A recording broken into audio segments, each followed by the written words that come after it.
Medical college hospital Manodarpan ভালো থাকুন দেখার জন্য।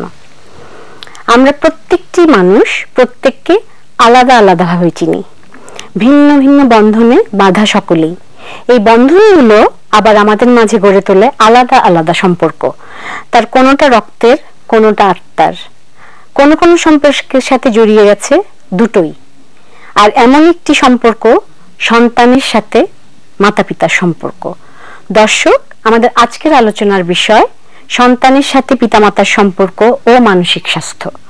আজকে আমাদের মাঝে উপস্থিত আছেন দুজন অভিজ্ঞ মনোবিজ্ঞানী, সাইকোলজিস্ট মোহাম্মদ আতিক সোবহান ও সাইকোলজিস্ট শাহিন নাফিসা। আরো আছেন দুজন বিশেষ অতিথি, মিসেস সোফিয়া সিদ্দিক, আসসালামু আলাইকুম, ও জাহিন। আতিক, আমি তো আগেই বলেছি যে আমরা আজকে আলোচনা করব সন্তানের সাথে পিতামাতার সম্পর্ক নিয়ে। তো তুমি আগে আমাদেরকে একটু বলো সম্পর্কটা আসলে কি? আদিম যুগ থেকে যদি দেখি, কেউ কিন্তু একা থাকতে পারে না, তারা একটা সঙ্গী খোঁজে, তার সাথে সম্পর্ক সৃষ্টি করে এবং একটা সমাজবদ্ধ জীবনের মধ্যে বসবাস করতে চায়। যে কোনো সম্পর্ক তৈরি করার ক্ষেত্রে কিন্তু একটা কনটেক্সট লাগবে এবং একটা কালচার লাগবে। ওই কালচারের যে নর্মসগুলো আছে, ভ্যালুসগুলো আছে, ওটার উপরে ভিত্তি করে কিন্তু আমরা আমাদের সোশ্যাল ইমোশনস গুলোকে এক্সপ্রেস করার চেষ্টা করি। তো ধন্যবাদ আতিক। নাফিসা, আমরা সম্পর্ক সম্পর্কে জানলাম, এখন আমরা যদি স্পেসিফাই করি, যেহেতু আজকে আমাদের আলোচনার বিষয় সন্তানের সাথে পিতামাতার সম্পর্ক, তো তুমি সন্তানের সাথে পিতামাতার সম্পর্ক নিয়ে বলো। সন্তানের সাথে পিতামাতার যে সম্পর্কটা সম্ভবত পৃথিবীতে সবচেয়ে মিষ্টি এবং সবচেয়ে বলবো যে একেবারে নিখাদ একটা সম্পর্ক। কারণ এখানে যে রক্তের বন্ধনের পাশাপাশি একটা নেচারের দিক থেকেই যে প্রদত্ত যে বন্ধনটা, যে বাবা মা সন্তানের প্রতি যে স্নেহ বা যে মমতা বোধ করেন, তেমনি কিন্তু সন্তানের দিক থেকে একটা শ্রদ্ধা, একটা টান, এই সম্পর্কে আসলে কোনো, আমার মনে হয় না যে পরিপূরক অন্য কোনো সম্পর্ক আমরা দেখতে পাই। এবং এই যে নিঃস্বার্থ একটা ভালোবাসা বা নিঃস্বার্থ একটা স্নেহ, আমার মনে হয় বাবা মার কাছ থেকেই আমরা আবার সেটা রিটার্নও দিতে শিখি। কারণ বাবা মার প্রতি যে শ্রদ্ধা, যে মমতা বোধ, সেটাও কিন্তু খুব নিঃস্বার্থ ভাবেই আমাদের আসে। অনেক ধন্যবাদ নাফিসা। তো আমি এখন আন্টির কাছে আসছি। আন্টি, আপনি তো আমাদের আগের প্রজন্ম, তো ওনার আরো দুটা ব্যাপার আছে এখানে। একটা হচ্ছেন উনি একজন শিক্ষয়িত্রী, অত্যন্ত শ্রদ্ধার একটা জায়গা আমাদের, আর আরেকটা হচ্ছে উনি একজন সিঙ্গেল প্যারেন্ট ছিলেন। সো আন্টি, আপনি একটু আপনার অভিজ্ঞতা যদি আমাদেরকে বলতেন, আমরা খুবই লাভবান হতাম। আমার জন্মের যতটা দেখা যাচ্ছে, যখন আমি শুরু করি আমার মাতৃত্বেরই, এটা 1960 শতকের ব্যাপার, তখন কিন্তু আমাদের সমাজ ব্যবস্থা একেবারেই অন্যরকম ছিল। তার মধ্যে আমরা হয়তো কোনো কোনো পরিবারে একটু এগিয়ে আসা, একটু মাও বাইরে কাজ করতে পেরেছি। আর আরেকটা বড় তখন ছিল, সেটা ছিল আমাদের একান্নবর্তী পরিবার। আমি আমার অনেক বড় চলে গেলাম, কে দেখবে, এটা আমাকে চিন্তা করতে হয়নি। আমার মায়ের কাছে আমার বাচ্চাকে রেখে আমি বাইরে গেছি, আমি নিশ্চিন্ত মনে আমার সব কাজ শেষে বিকেলে ফিরে আসতে পেরেছি যে মা আছেন ঘরে, ওদেরকে দেখবেন। এটা একটা বড় পাওয়া।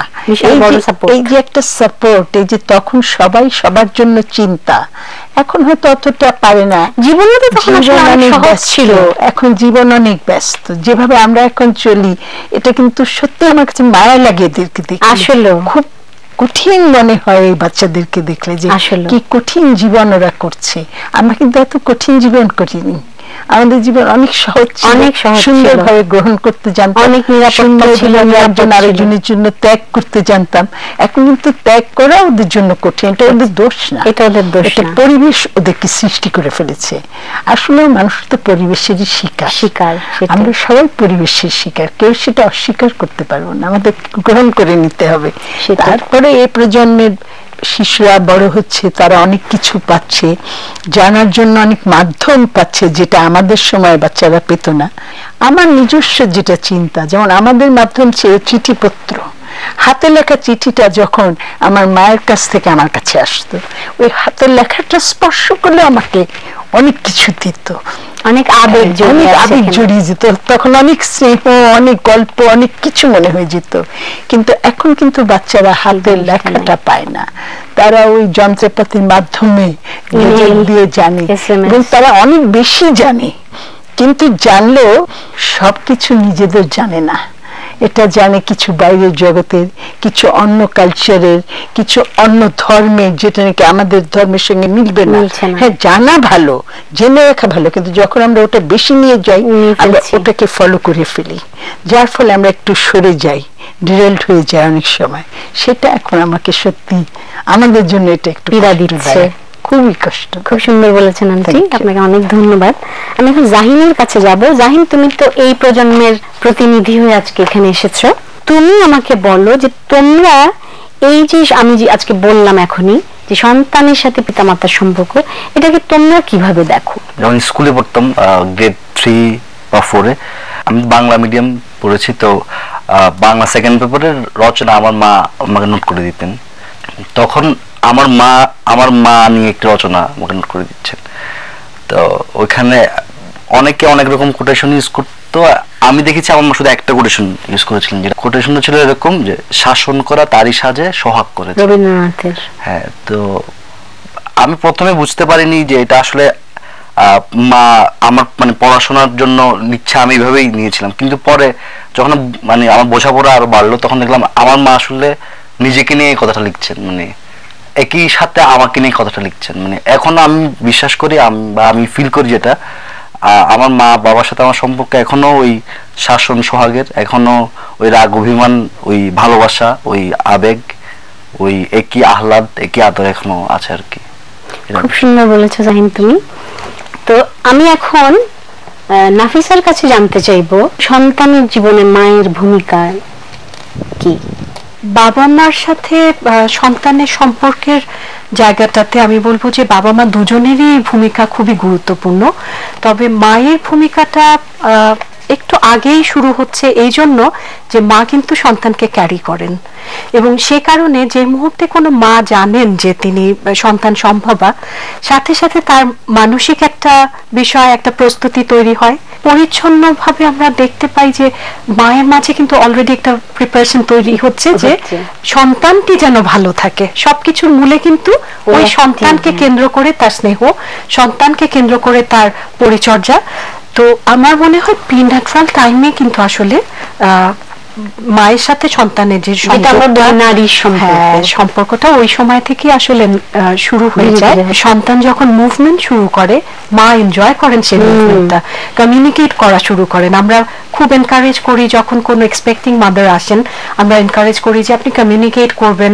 মা যখন দোয়া পড়েন বা একটা কোনো ভার্সেস পড়ছেন উনি, সেটা কিন্তু সন্তান শুনতে পেলে কানে আস্তে আস্তে ও আয়ত্ত করছে। হ্যাঁ, খুব লক্ষ্য করলে দেখা যাবে যে পরবর্তীতে কোন এক পর্যায়ে যখন আরো ডিটেইলে পড়তে যাচ্ছে, তার মনে পড়ছে যে মায়ের কাছে আমি এটা শুনেছি, বা দ্রুততর হচ্ছে শিক্ষণটা সেখানে। সন্তান প্রতিপালনের মধ্যে দিয়ে একজন মা যে দায়িত্বগুলো পালন করেন, তার মধ্যে দিয়ে কিন্তু একটা শিশুর ব্যক্তিত্বের বিকাশ শুরু হচ্ছে, তার কালচারাল কনটেক্সটের সাথে তার সংযোগ তৈরি হচ্ছে, তার রিলিজিয়াস কনটেক্সটের সাথে তার সংযোগ তৈরি হচ্ছে। কাজেই মায়ের ভূমিকাটা আসলে অনস্বীকার্য। ধন্যবাদ নাফিসা। আতিক, আমরা নাফিসার কাছে মায়ের ভূমিকা শুনলাম সন্তানের জীবনে, এবার তুমি আমাদেরকে বলো সন্তানের জীবনে বাবার ভূমিকা। নাফিসার সূত্র ধরে বলতে চাই, দুজনেরই কিন্তু একটা ইকুয়াল একটা কন্ট্রিবিউশন থাকে, ভাইটাল রোল প্লে করে। মানে আমরা যদি একটা শিশুকে একটা ক্যান্ডেলের সাথে তুলনা করি, তাহলে আমরা দুজন কিন্তু প্যারেন্ট, দুই হাজব্যান্ড ওয়াইফ, ওকে কিন্তু এভাবে আগলে রাখি। একজন যদি মিসিং থাকে তাহলে কিন্তু এক্সটার্নাল যেই ভ্যারিয়েবলস গুলো, ওইগুলো কিন্তু তাকে তার মোরাল ডেভেলপমেন্ট, তার পার্সোনালিটি ডেভেলপমেন্ট সবকিছুতেই এফেক্ট করবে। সুতরাং বাবারও কিন্তু বিরাট একটা ভূমিকা আছে। তো সেক্ষেত্রে কি আমরা বলতে পারি যে আসলে যদি আমি একটা বাড়ি বানাই, সেখানে ফাউন্ডেশনটা হচ্ছে মা আর বাবা হচ্ছেন ছাদ? হতে পারে। তো দর্শক, আমরা এখন বিরতিতে যাব। বিরতির পর ফিরছি সম্পর্কের আরো অনেক দিক নিয়ে। কোথাও যাবেন না, আমাদের সাথেই থাকুন।